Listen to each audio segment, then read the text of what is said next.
Hi guys, today I thought I would do one of my movie review videos because I feel like I haven't done one in a little bit and I've watched quite a few movies and TV shows lately and I wanted to recommend some things or not recommend some things and what else? I also couldn't think of any other video ideas, so here we are. So I'm just gonna yawn and then we're gonna run through the list I have on my phone.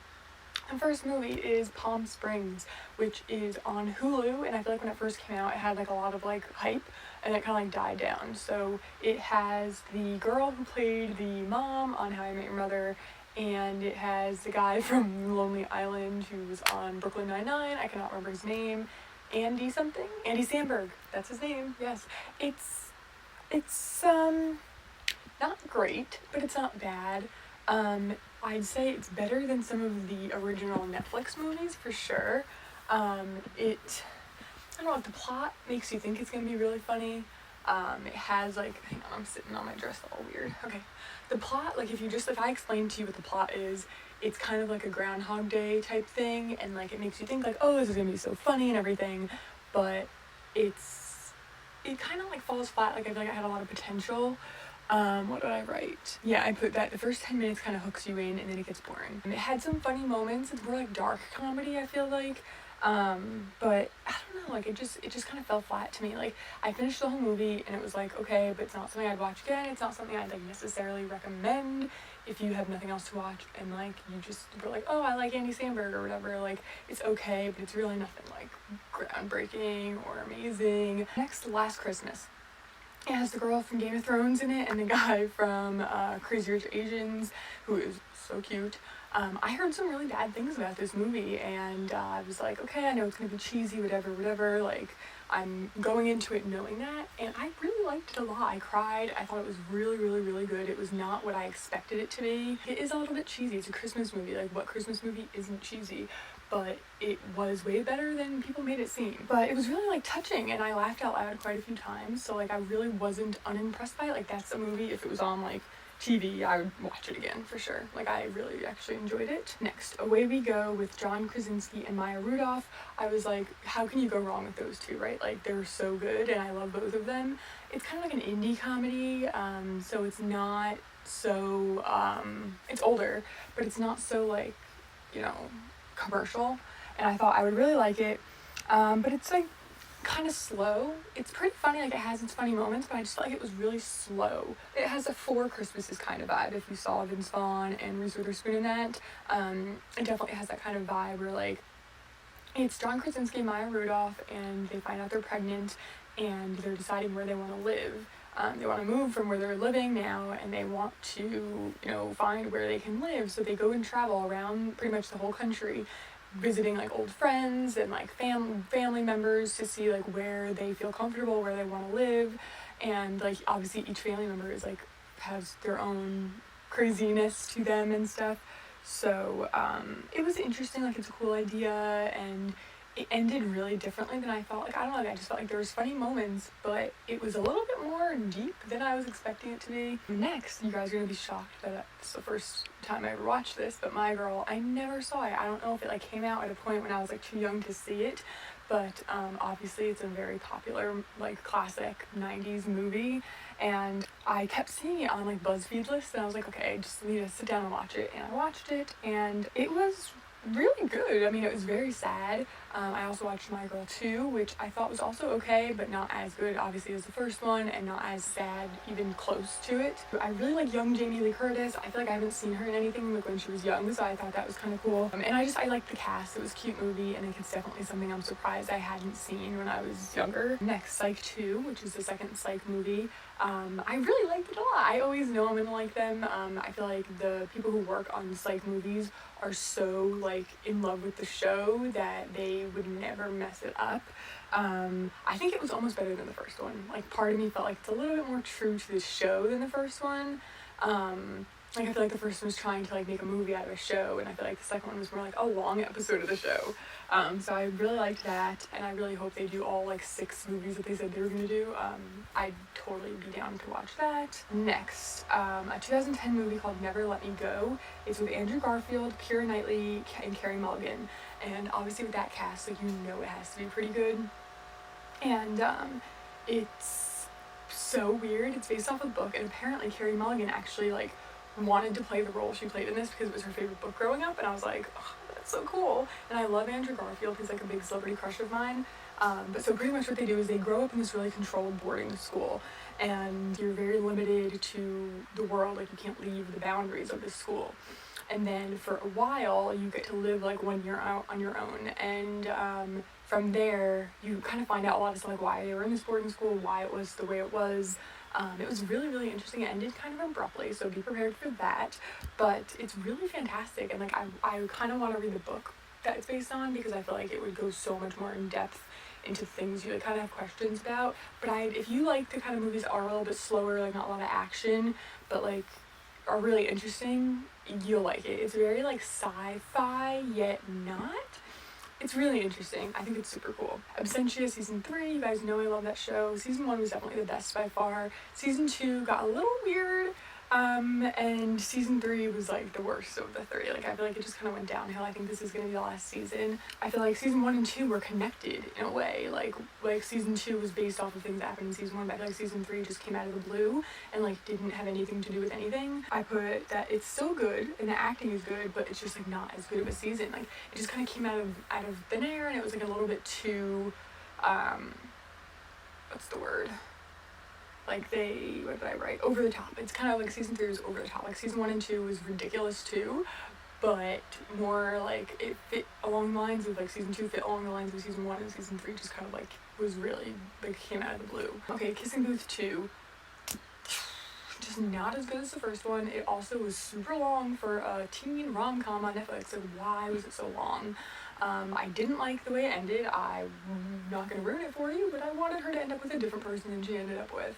I don't know. It just wasn't as good. It didn't have like the cutesiness of the first one, in my opinion. Next is Miss Stevens. It's a movie from 2016, and it has Timothée Chalamet and Lily Reinhart in it. So I was like, yes, I'm gonna watch that. It's pretty much a teacher, which is Miss Stevens, takes like 3 kids on a field trip, and it's like an acting workshop thing, and like she's just driving them in her car, and it's kind of slow and like very indie, and like we get to know the teacher, we get to know Timothée Chalamet's character. Lily Reinhart's character isn't like the biggest role, but it's kind of like I wanted to watch it because I was like, well, if that's how they got her into Riverdale, and like that's how they picked her for other roles, like seeing her in this movie, like I want to see how she did. And like, obviously she's a fantastic actress, but it was good. It just wasn't my favorite. It's not something I'd watch again, but it's interesting to watch if you're a fan of either of those 2 actors. Next, season 2 of The Alienist was better than season 1. Oh my god, I'm so mad that like I feel like it kind of flew under the radar. I feel like I haven't heard anyone talk about it. Season 1 was really messed up, and season 2 they had like, I feel like they knew they weren't gonna do well, so they put 2 episodes on each night they aired. And it's such a good show. In season 2, I really liked. I feel like it kind of flowed a lot better. You can understand things a lot better. I don't know if that's because I was watching 2 episodes back to back, as opposed to like the first season, you watch 1 a week. Like I feel like you forget some things in the prior week. I'm not sure if that's why, but the first season was a lot more like, not more messed up. Like this season was pretty messed up too, but like it gave a lot more information into like who the bad guy is.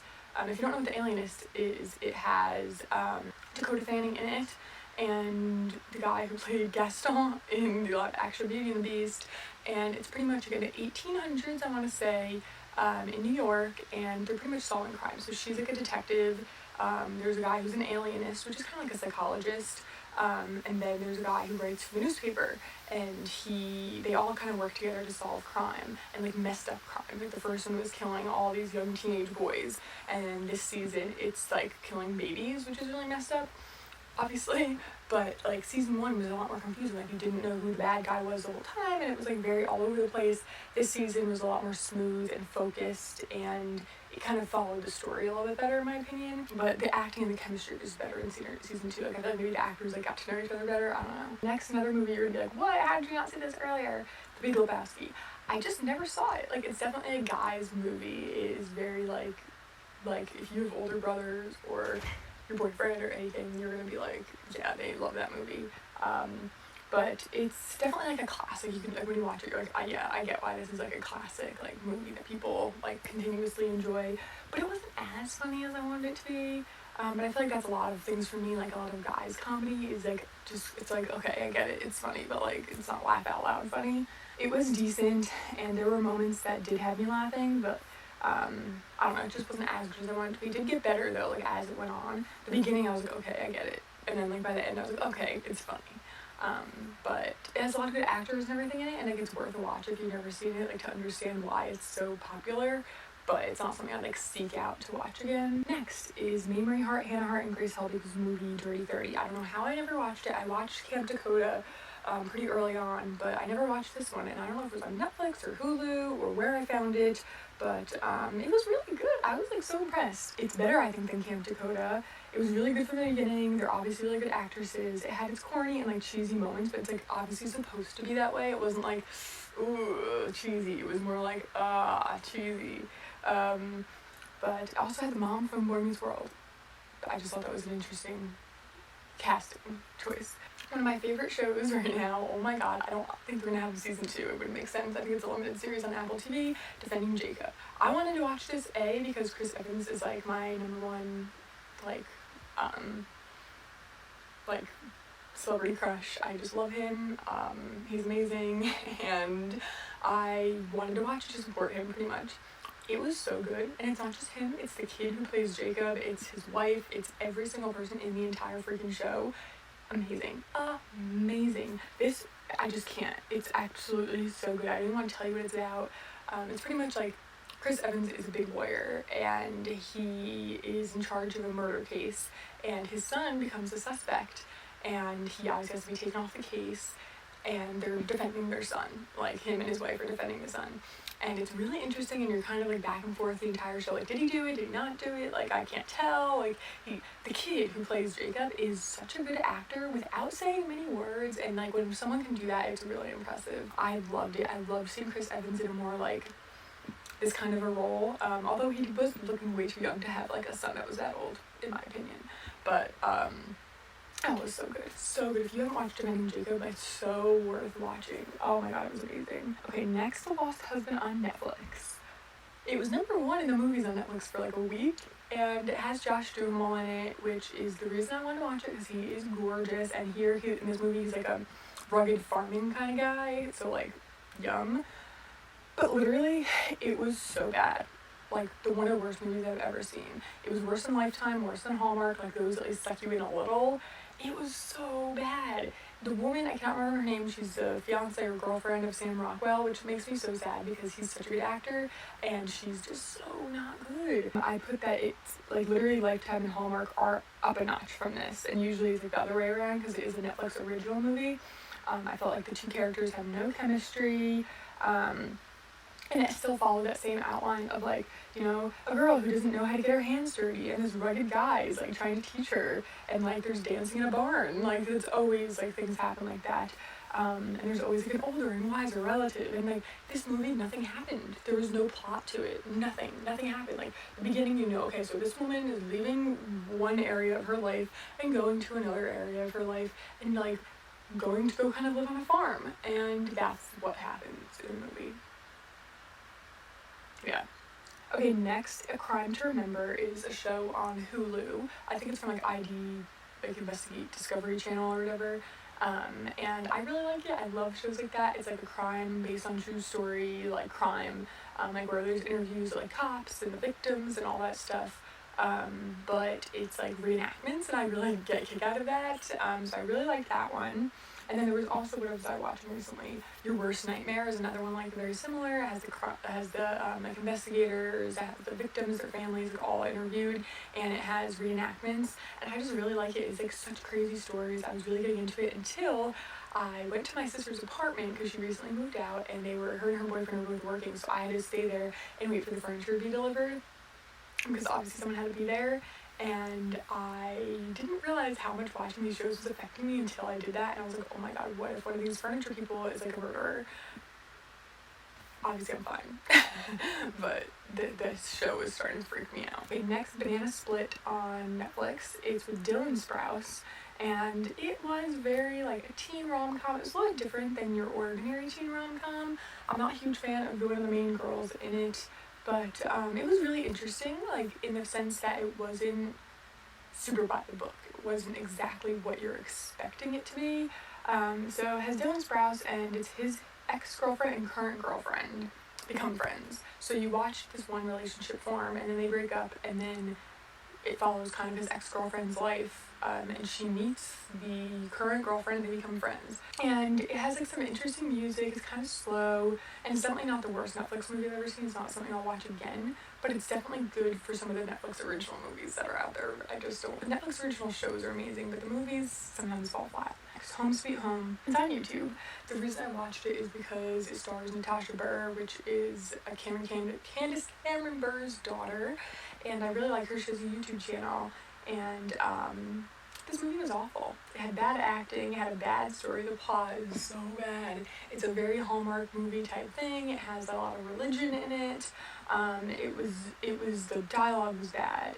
The premise was just so terrible. It was so over the top. Honestly, don't know how they even made it. Like, I don't know how someone watches and they're like, yeah, good job. We're gonna make this a real movie.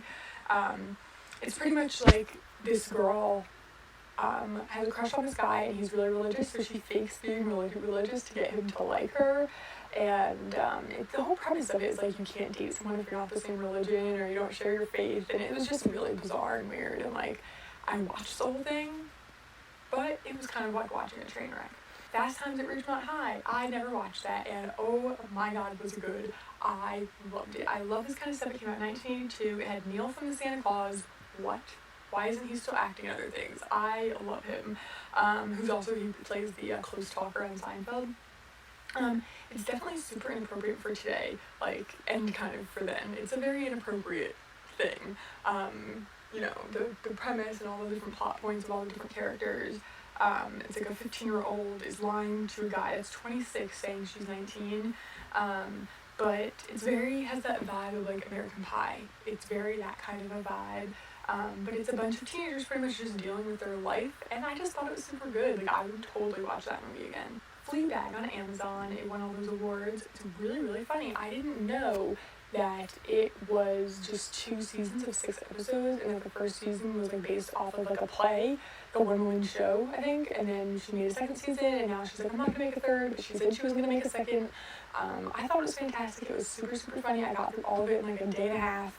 I'm surprised it won so many awards when it was so short, but it was fantastic. Like, if you haven't watched Fleabag, take the weekend and watch it. It's so good. It has afterlife vibes. It's kind of a dark comedy, but it was fantastic. Next, I watched I'm a Cheerleader, which is from 1999, and I had never seen it. I was surprised I hadn't seen it, but it was good.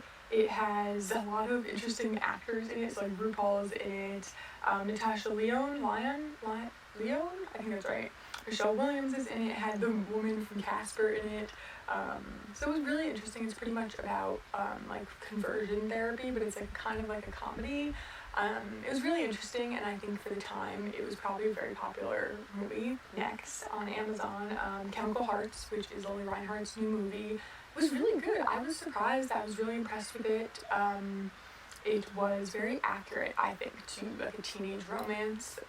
It felt very realistic. It wasn't over the top.